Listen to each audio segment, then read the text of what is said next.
हमने last time demand क्या है उसकी बात की थी कि भाई डिमांड की डेफिनेशन क्या है, उसके बारे में बात की थी।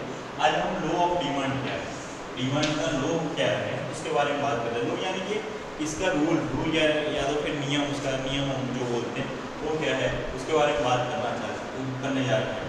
तो डिमांड का लॉ क्या कह रहा है, condition on all else being equal. क्या है, सब चीजें इक्वल है। कौन सी कि भाई जो डिमांड पे इफेक्ट करनी है वो एक तो इनकम, जो कस्टमर है उसकी इनकम है, फिर वो क्या, उसको क्या पसंद है क्या नहीं पसंद, एक वो है बराबर, उसकी पसंद, उसको क्या फेवरेट है क्या नहीं वो चीज है, ठीक है। उसके बाद उसकी जो अदर जो चीज है उसकी जो प्राइस है वो, उसके बाद जो मौसम है एटमॉस्फेयर, वो मौसम इक्वल होना चाहिए। मानो कि अब सर्दी है तो सर्दी में स्वेटर की डिमांड ज़्यादा होगी, अभी बारिश की सीजन है तो बारिश में रेनकोट की डिमांड ज़्यादा होगी, सर्दी में नहीं होगी। वो सब इक्वल, मौसम भी इक्वल रहना चाहिए, उसमें भी फर्क ना आना चाहिए।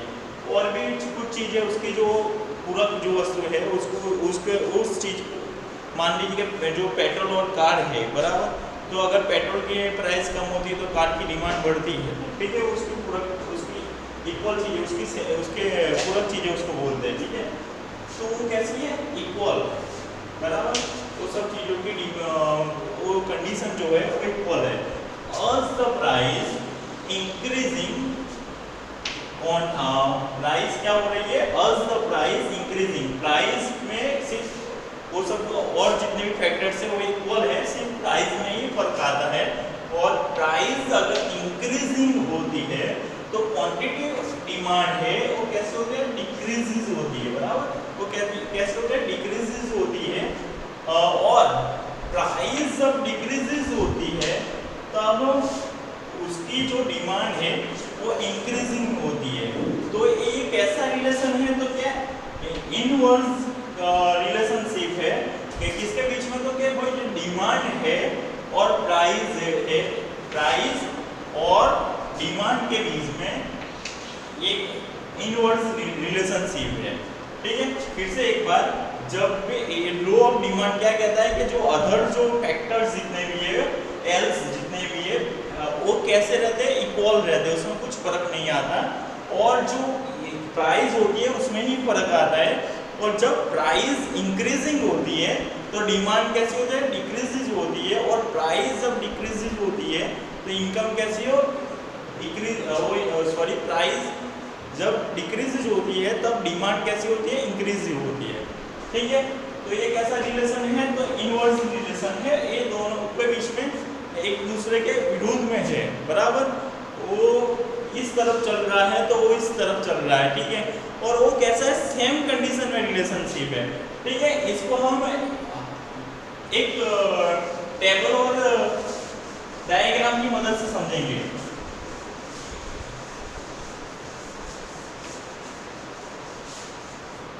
मान लीजिए पहले हम डिमांड लेते हैं, पहले प्राइस रखते हैं और फिर डिमांड करते हैं टेबल में। अब प्राइस 10 रुपये, डिमांड 5 एकम है, 5 क्वांटिटी हम एकम में दर्शाते हैं उसको, तो 5 है। 20 है तो 4 है, क्योंकि जब प्राइस इंक्रीज होती है डिमांड डिक्रीज होती है, ठीक है। 30 है तो 3 है, 40 है तो 2 है, 10 है तो 1 है। क्या हुआ, जैसे जैसे प्राइस बढ़ी वैसे वैसे डिमांड घटी, प्राइस बढ़ी, डिमांड यहाँ पे 50 आएगा, ठीक है। प्राइस बढ़ी, डिमांड घटी बराबर।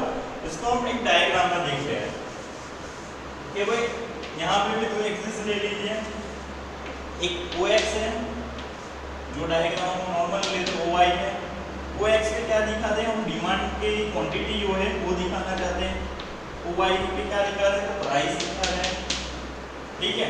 डिमांड प्राइस हम 10 यूनिट्स में उसको डिवाइड कर देंगे, 10 पहले 10, उसके बाद 20, फिर 30, 40, 50, यहाँ भी 1 यूनिट कर लेंगे, तो ये 1 से 5 हो रहा है, 1 2 3 4 5। जब प्राइस 50 है तो डिमांड कितनी है, तो 1 यूनिट। जब प्राइस 50 रुपीस है तो डिमांड कितनी है, 1 यूनिट। तो कहाँ पे आएगा, तो 50 प्राइस OI पे जो प्राइस है वो 50 और डिमांड 1, यहाँ पे हमारा पहला अब बिंदु आएगा, ठीक है। उसके बाद 40 तो 2 30 तो 3 4 20 तो 4 10 तो 5। इसको हम एक सब जो बिंदु है उसको जोड़ देंगे तो कुछ ऐसे कर्व हमको दिखाई देगी।